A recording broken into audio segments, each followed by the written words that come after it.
I call us a species with amnesia, because I think we've lost our memory. I think we're looking at hints and clues that something is missing in our story, hidden within the rocky embrace of an ancient mountain. Scientists have discovered a lost civilization inside a hollow mountain that defies all logic. This mysterious society, untouched by the outside world for centuries, presents a baffling mystery that challenges is everything we know about history and nature. And until we recover our memory of that lost episode of human civilization, how did this ancient culture survive in isolation and achieve such an architectural feat? What secrets do they hold? Join us as we journey into the heart of this geological marvel, where the past meets the impossible and every discovery rewrites the rules of our reality. Lian civilization. Lycia, a historical area in Anatolia, was located by the Mediterranean Sea in present-day Antalya, Muğla and Burdur provinces of Turkey. Its history began around the 15th and 14th centuries BC. Known then as Lucca, the region's history is well recorded from the Late Bronze Age through records from ancient Egypt and the Hittite Empire. Initially populated by Luwian-speaking people, Li saw significant changes after becoming part of the Ained Empire around 546 BC. During this time, Persian influence grew, leading to the displacement of many Luwian speakers by Persian settlers. Lycia prospered economically, shown by its impressive architecture from at least the 5th century BC until the Roman era. It took part in the Persian Wars, initially supporting the Persians but later becoming occasionally independent. After the Greeks defeated the Aeonid Empire throughout its history, Lycia experienced many political changes. It briefly joined the Athenian Empire but later broke away, went through periods under Persian rule, faced rebellions and was eventually conquered by Meles of Caria after Alexander the Great defeated the Persians. Lycia came under Macedonian influence, leading to a rapid adoption of Greek culture in the region. This cultural change resulted in the decline and disappearance of the Lycian language from official writings and currency. After defeating Antiochus III the Great in 188 BC, the Roman Republic gave control of Lycia to Rhodes for 20 years, taking it back in 168 BC. During the last years of the Roman Republic, Lycia gained self-rule as a Roman protected state. The Romans officially acknowledged local governance under the Lean League in 168 BC. This native administration was an early union based on democratic ideals, which later interested the creators of the United States Constitution. Despite having self-rule, Lycia was not fully independent.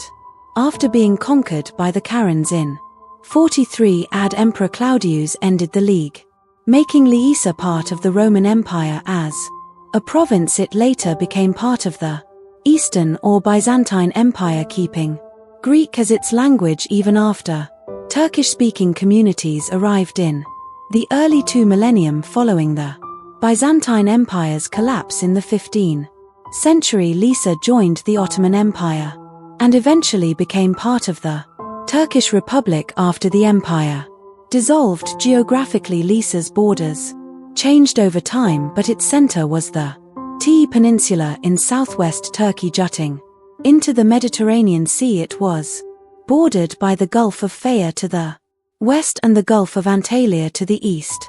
Lycia covered what is now the far west of Antalya province, the far east of Mola province, Vince, and the southernmost part of BDR province. In ancient times it was near Caria, Pidia and Pamilia, each with its ancient Anatolian language. The Te Peninsula's name comes from its former name T province, named after the Turkish tribe that settled there. 4 mountain ranges run roughly northeast to southwest, marking the western edge of the Taurus Mountains. The westernmost range, Bongkuk Dari or the Bongkuk Mountains, stretches from Altina in Bder to Oran north of Fay with heights reaching about 2,340 m to the west of this range the deep gorges of the Daman River, formerly known as the Indus, historically separated Korea from Leh. The river 229-kilometer long flows into the Mediterranean west of modern-day Daman and is dammed in several places upstream, starting near Sarawak in Dennis Province. East of the Bangkok Mountains lies Akdal Lari, the White Mountains, about 150 kilometers long, with Ukor UK peak rising to 324 m. This massive possibly corresponds to ancient Mount Kagus. Along its western side flows the Essen River, once known as the Xanthos or Laysan Ara, starting in the Banuk Mountains, flowing southward and crossing the long beach at Pater. The Xanthos Valley, once called Trizin dynastic Lea, was inhabited by the Terari or Tremi people known as Kagos in Greek. Lysian coin inscriptions. To the east of this region lies the Bay Mountains known as Bal Lari, rising to their highest peak, Kisar Sai, standing tall at 3,086 m. This mountain range likely corresponds to the ancient Mazitis. Nestled between Bidurari and Akari is an elevated plateau named Ilali, where the ancient city of Milas once thrived. Ilali, meaning Apple Town, sits at an altitude of 1,100 m, overlooking fertile orchards that characterize the area. The Akai River, also known as the White River or Ancient Isa, once nourished the plains, forming lakes like Karagol and Angul. Beneath Ilali today, these lakes are dry, as water has been redirected for irrigation. Originally the Aoda flowed through a gorge to the east, but now its waters are channeled through pipelines to serve agricultural needs in Aranda and Arif. Further east along the Te Peninsula's coastline stretch the Tatal Mountains, locally known as Tatal Dari. The highest peak here, Tatal Da, at 2,366 m, was referred to as Mount Olympus by ancient Greeks, reminiscent of its legendary counterpart in Greece. This rugged terrain forms what was once known as Eastern Lea, now preserved within Olympos. Beri Parki, between Beri and Talari flows the Alakir River, anciently named Lera, winding southwards from a broad valley near downtown Kumluka, finally emptying into the Mediterranean Sea. The river's course has been altered by the construction of the Alakir Dam, creating a residential reservoir upstream and altering the landscape downstream, where braided streams now weave through cultivated fields. Ancient Lasia boasted at least 381 settlements, predominantly located along the coastline in sheltered harbors or perched on hillsides amidst mountain ranges. These locations were chosen not only for strategic defense, but also for their access to maritime trade routes, which Leon fleets once navigated during turbulent periods. Prominent cities of ancient Lea included Xanthos, Patara, Myra, Pinera, Tylos, Olympos, and Felis, each wielding significant influence within the Lysian League. Despite the eroding grandeur noted in later historical records, relics of Lean culture endure, notably the distinctive rock-cut tombs and artifacts now housed in collections like the British Museum. The Laken Way, Turkey's first long-distance hiking trail, traces much of this coastal region, initiated to bolster sustainable tourism in remote mountain villages facing depopulation. This path, inaugurated through private efforts, extends the tourism season into spring and autumn, showcasing the rugged beauty of the Lysan coast, dubbed the Turkish Riviera or Turquoise Coast. The inhabitants of Lysia, the Lysans, spoke a unique language called Lan, belonging to the Luan branch of Anatolian languages within the broader Indo-European family. Although Lysan script dates from around 500 BC to 300 BC, its linguistic roots trace back to the second millennium BC, when the region was known as Luca, possibly under Hittite control. Over the centuries, Lysia transitioned from Persian rule to Hellenistic influence then Roman governance, maintaining a distinct cultural identity despite linguistic shifts towards Greek, Byzantine and later Ottoman rule brought further transformations culminating in demographic changes and cultural exchanges that shaped the region's history up to modern times, arriving on the southern coast of Anatolia in 546 BC. Harpagus' army met little opposition from the Karens and nearby Greek communities, who surrendered peacefully in the Xanthos Valley. However, a group of Xanthan Greeks bravely fought them. Despite being greatly outnumbered, forced back into their fortress, they gathered their belongings, loved ones and slaves into a central building and set it on fire. They swore to fight to the end and died defending against the Persians, a brave act reminiscent of later Spartan courage. At Thermop, archaeological findings suggest a significant fire occurred on Xanthos' citadel around the mid-6th century BC. However, historians like Antony Keene warned that confirming this fire as described by Herodotus is uncertain. It might have been a different event. According to Herodotus, the Colians followed a similar path shortly after, despite attempts by Lycian states to unite against the invaders. Records suggest there was no central government, leaving each region to face its fate. Herodotus also mentions that about 80 Xanthan families were away during the conflict, possibly tending to their livestock in the mountains. They returned to help repopulate Xanthos, though Herodotus notes that most of the population by his time descended from non-Xanthan origins. This indicates Xanthos was resettled mainly by other Lycians rather than foreign conquerors. Charles Fellows, known for discovering the Xanthan obelisk and bringing the Xanthan marbles to the British Museum, proposed the harped theory. He interpreted an inscription mentioning a figure named Araku or Harpagos as evidence that Harpagos, who conquered Lycia in 546 BC, established a hereditary province there. This theory, widely accepted for many years, has since been largely disproven due to ancient Persian policies that did not support permanent provinces or hereditary succession. Further inscriptions such as those found at the Lune Trilingual elaborated on the names recorded on the Xanthan obelisk. Numismatic studies started by Fellows also contributed to our understanding. Although modern scholarship has rejected much of the harped theory, the Persian approach to Lycia involved minimal direct rule, preferring to place Persian noble families in influential positions to maintain control indirectly under Persian rule. Lycia thrived as a province, retaining its monarchs known as dynasts.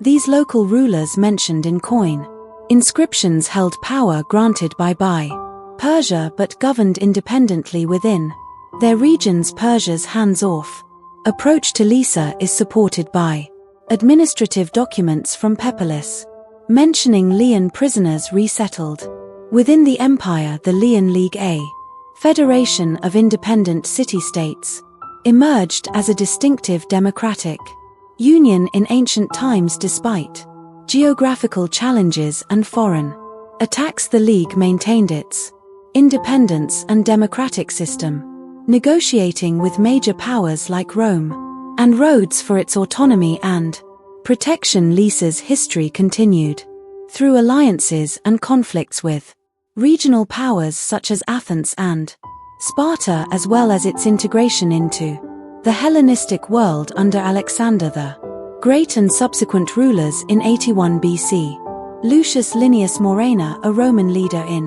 the Second Mithridatic War in Anatolia, ousted Mos, a harsh ruler of 4 towns in the Sibera region. This area included Greater Sibera, not far from the modern side. It was part of Lycian territory, now Turkey's Lake region. According to Strabo, Sabra was important in a group ruled by a kind ruler, with other towns like Balur and Buban also under Lycian influence.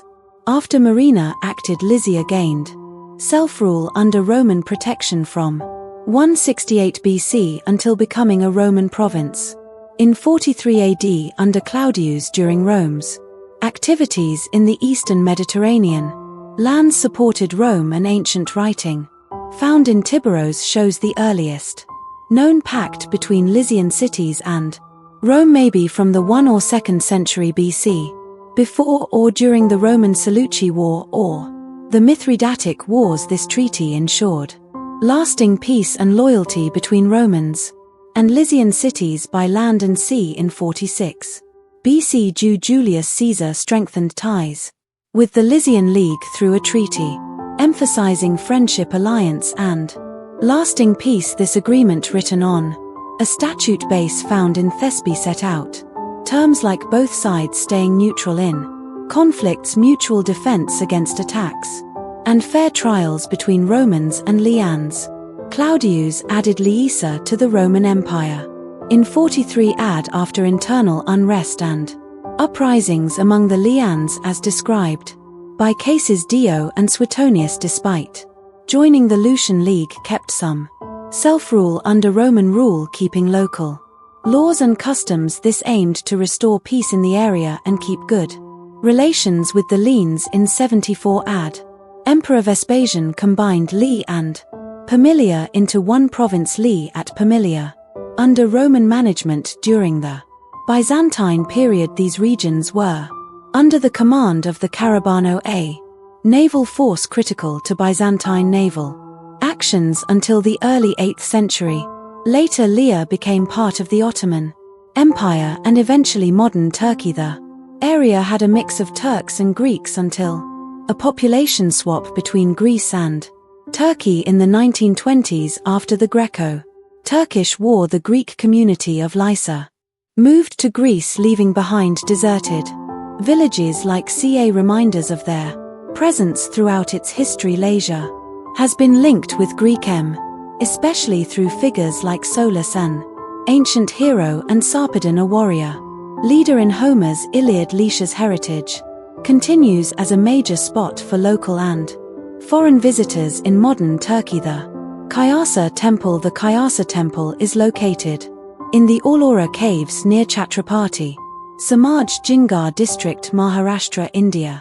Carved carefully from a single cliff face, this majestic megalithic structure is not only the largest rock-cut temple, but also a remarkable blend of Hindu and Buddhist influences, reflecting the transitions in religious patronage over the centuries. Cave 16, known as the Kayasa Temple, stands out in India due to its massive size, impressive architecture, and the fact that it was entirely carved from a single rock. The temple is inspired by Mount Kailash and is dedicated to Shiva. The Kayasa Temple follows the design of traditional Hindu temples. It includes a large entrance, a spacious assembly hall, and a multi-story main temple surrounded by smaller shrines arranged in a square pattern. The entire complex is designed for walking around, and at its center is the inner sanctum, housing the symbol of Shiva. The temple's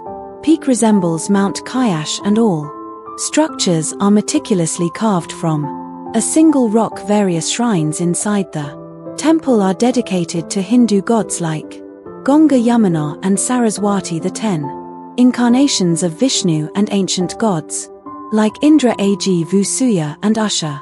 Additionally, there are sculptures of other deities like Ganesha, Ardhanarishvara, a blend of Shiva and Parvati, Horihora, a fusion of Shiva and Vishnu, Anuradura, and more. The lower levels of the temple feature detailed carvings depicting stories from Shaiva, Vaishnava, and Shakti traditions. Notably, intricate carvings illustrate 12 episodes from the childhood of Krishna, which are significant in Vnavism. The Kayasa Temple complex is an impressive engineering feat, standing as a self-supporting structure with multiple levels covering an area twice the size of the Parthenon in Athens. It took about 3 million cubic feet of rock weighing roughly 200,000 tons to carve out this remarkable temple. The temple was constructed by King Krishna I of the Rashtra dynasty, who ruled from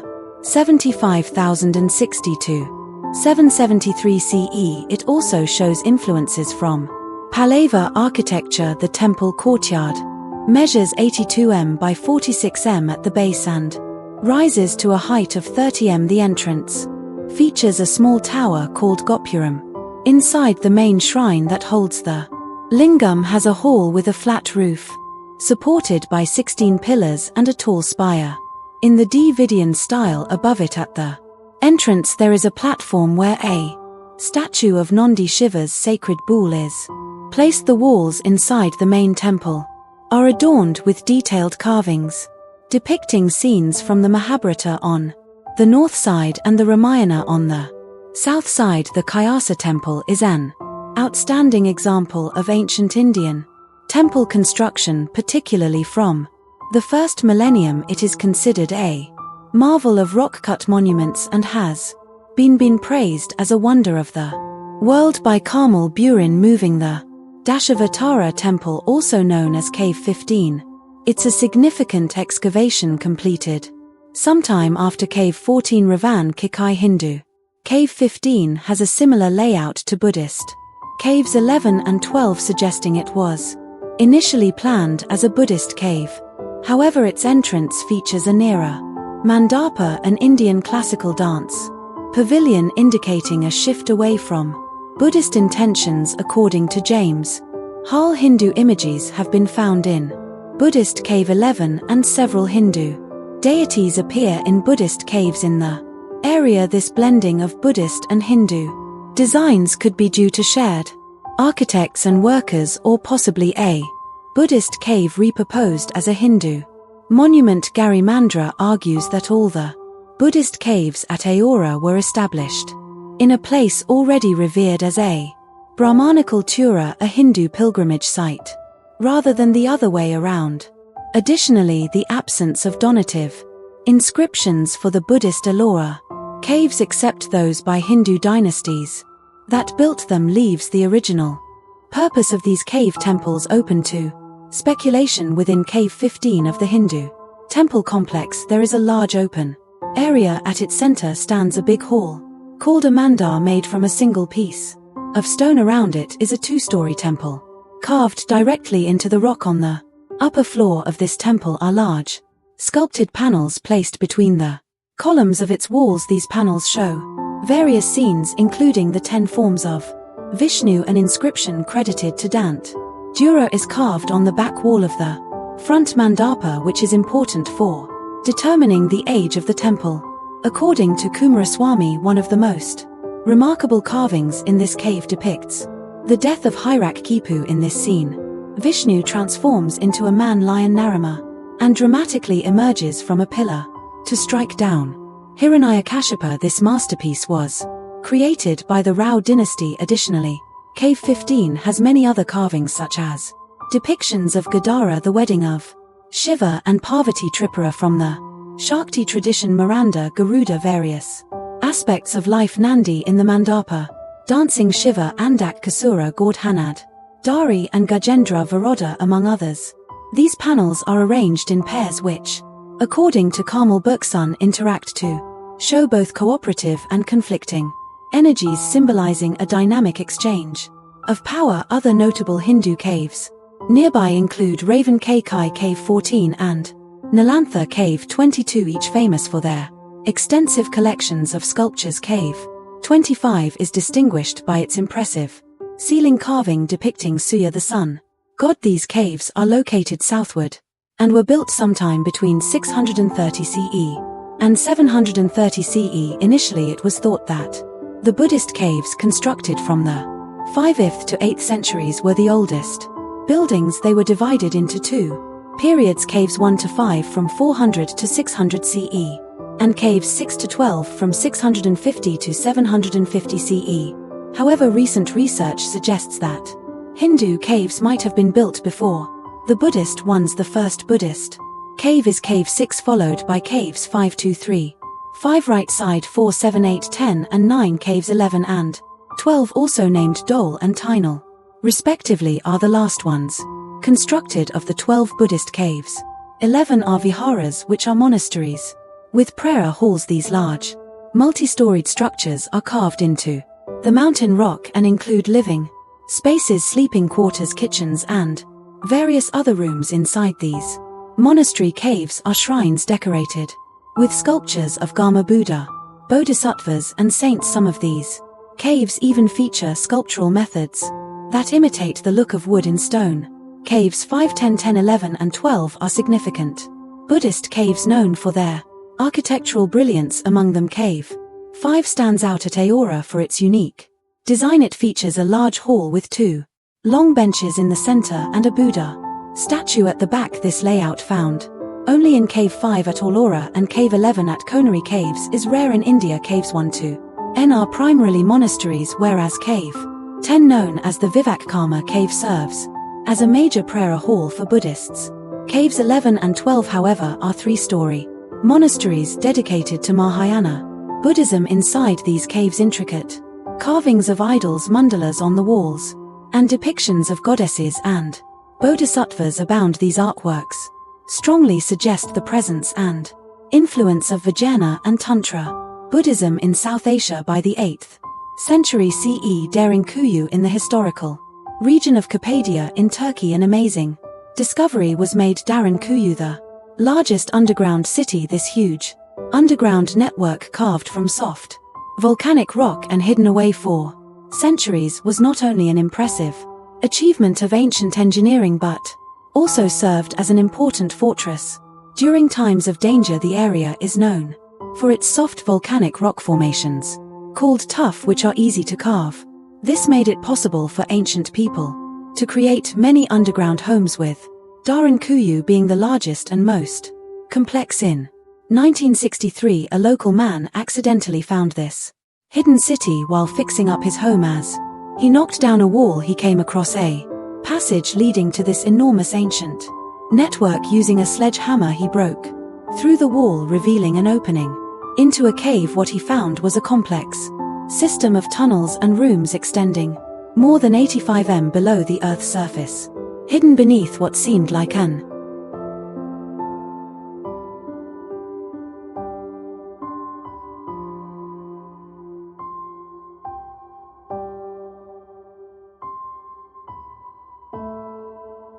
ordinary Turkish rural settlement.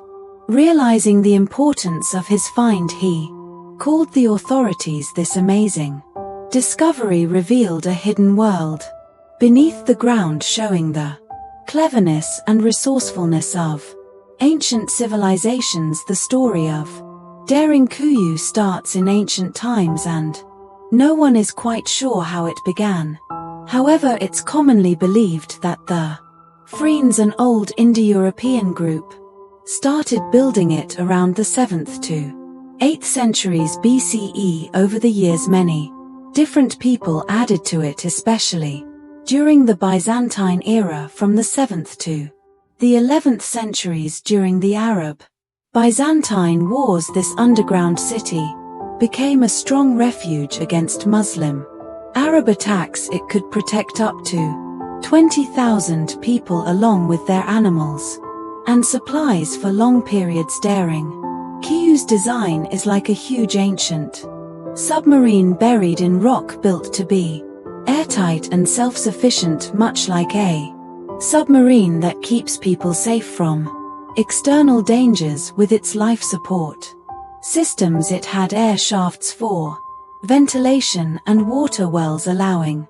people to live independently from the outside world. This meant they were safe from the threats of war and invasion. The engineering of Derinkuyu is both clever and vast. The entire city was carved out of volcanic rock by hand, with corridors designed to make the most of the space and functionality. It had everything needed for living underground for a long time, including stables, churches, schools, and many storage rooms. The discovery of a chapel suggests that Christians might have been hiding there. These spaces served multiple purposes, not only fulfilling their primary functions but also acting as meeting halls showcasing a well-organized community that could thrive beneath the surface. The city's layout and architectural choices demonstrate a deep understanding of both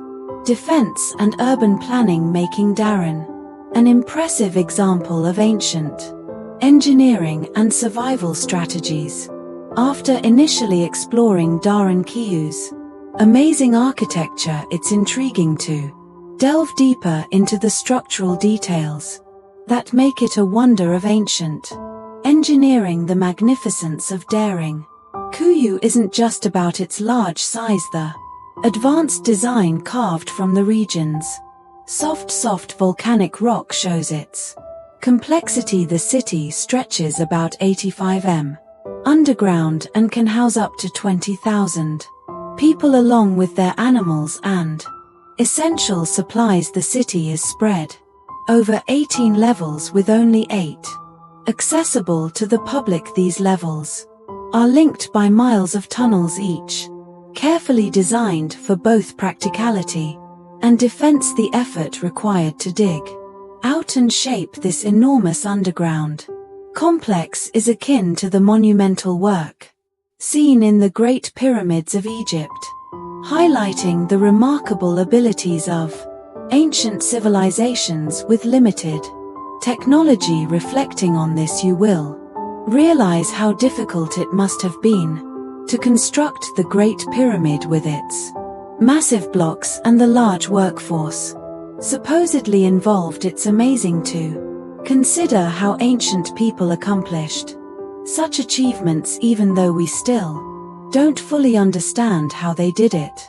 Darren Kuyu stands out for its impressive ventilation system with over 15,000 narrow passages ensuring fresh air reaches every part of the city. This advanced engineering is similar to the air management techniques used in modern skyscrapers. Security was a key part of the city's design, with narrow entrances that required people to bend as they moved through the tunnels. This strategic choice made it hard for attackers to enter easily. Large stone doors could be rolled across passages like contemporary bunker doors, further securing the city.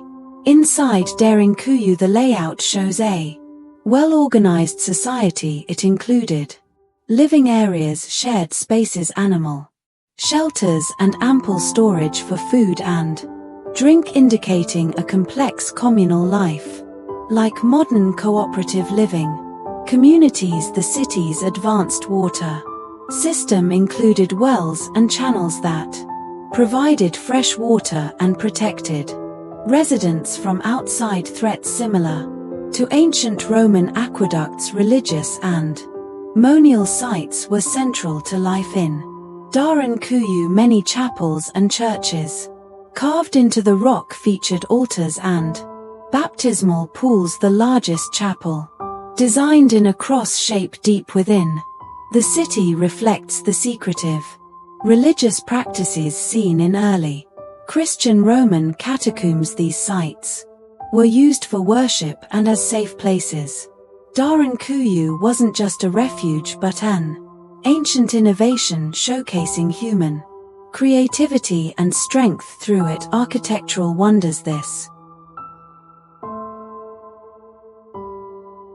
of ancient life and the advanced urban planning and design of early civilizations in Capadia. Now it's time for today's subscriber pick. Deep in the remote Andes, scientists discovered a lost civilization inside a hollow mountain that defies all logic. Dr. Elena Ramirez and her team were studying earthquakes when they accidentally discovered a hidden entrance inside. They found a busy city lit up by glowing crystals in the walls. The people, descendants of an old culture, had advanced technology much better than what we have now. They warmly welcomed the scientists and shared their history of being alone and improving their technology. The city's design didn't follow normal rules, with buildings that seemed to float and paths woven into the walls. As Dr. Ramirez learned more, she found out surprising truths about where the civilization came from. Legends said a lost group came to the mountain hundreds of years ago to find safety. They lived in peace with nature, using natural power and making better ways to live than we do now. The mountain city, now called La Mina, became a sign of what's possible and made people want to learn more about our planet's secrets. What other mysteries could be hidden deep within the mountain, waiting to be discovered? Share your thoughts with us in the comments section. The Kaikal underground city, located within the Kaikal Citadel in central Anatolia, Turkey, is a fascinating historical site. It was first opened to visitors in 1964 and is situated approximately 19 kilometers away from Nevşehir along the NV Şehir-Niğde Road. Originally known as Enop, this underground complex was likely carved into the soft volcanic rock by the Friends, an ancient Indo-European people, around the 7th to 8th centuries BC, according to the Turkish Department of Culture. As the Phrygian language faded during Roman times and Greek took its place, the inhabitants, now followers of Christianity, expanded these underground spaces. They added chapels and inscriptions in Greek, forming what is now known as the Scythian Greek culture.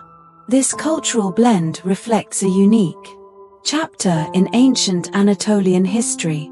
During the Byzantine era, the city underwent significant expansion and fortification to fend off Muslim Arab attacks during the prolonged Arab-Byzantine wars spanning from 780 to 1180. This period saw extensive development of the city's defenses. Interestingly, the city was intricately connected to the Daring Kuyu underground city via an extensive network of tunnels. Archaeological findings from these underground settlements reveal artifacts dating back to the Middle Byzantine period, roughly from the 5th to the 10th centuries.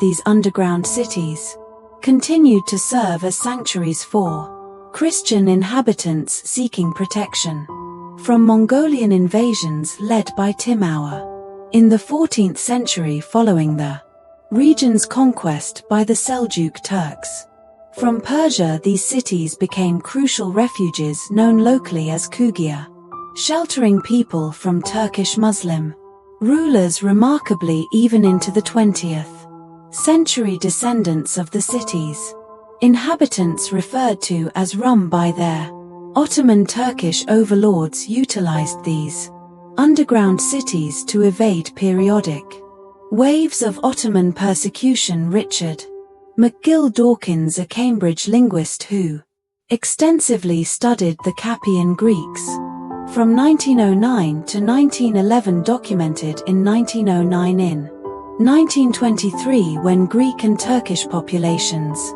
exchanged territories, Christian residents were forced out of the region, leaving behind the tunnels that had been their homes. These tunnels, now part of an underground city in Kaikali, are still in use today as storage spaces, stables and cellars. The village houses are built around nearly 100 interconnected tunnels, each with its unique layout and purpose.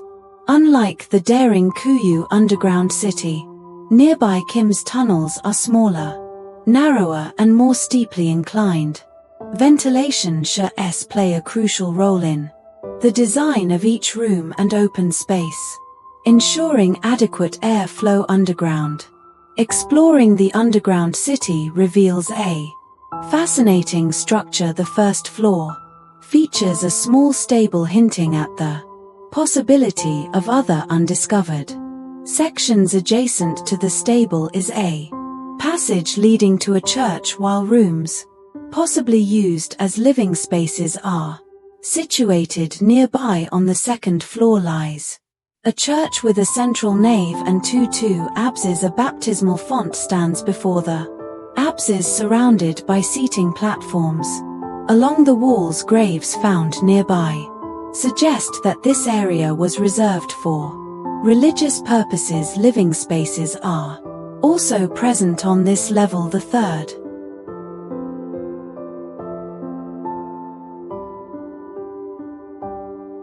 feature here is a large block of andesite with relief textures, recently discovered to have been used for copper.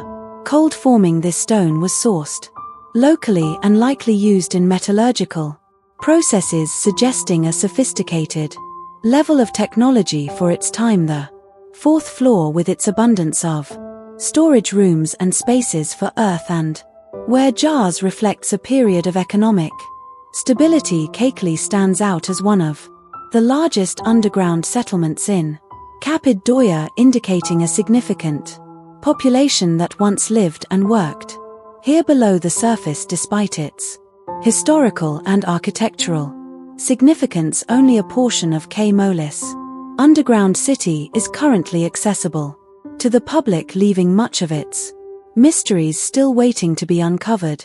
Which of these incredible scientists' discoveries did you find the most intriguing? Let us know your answer in the comments section.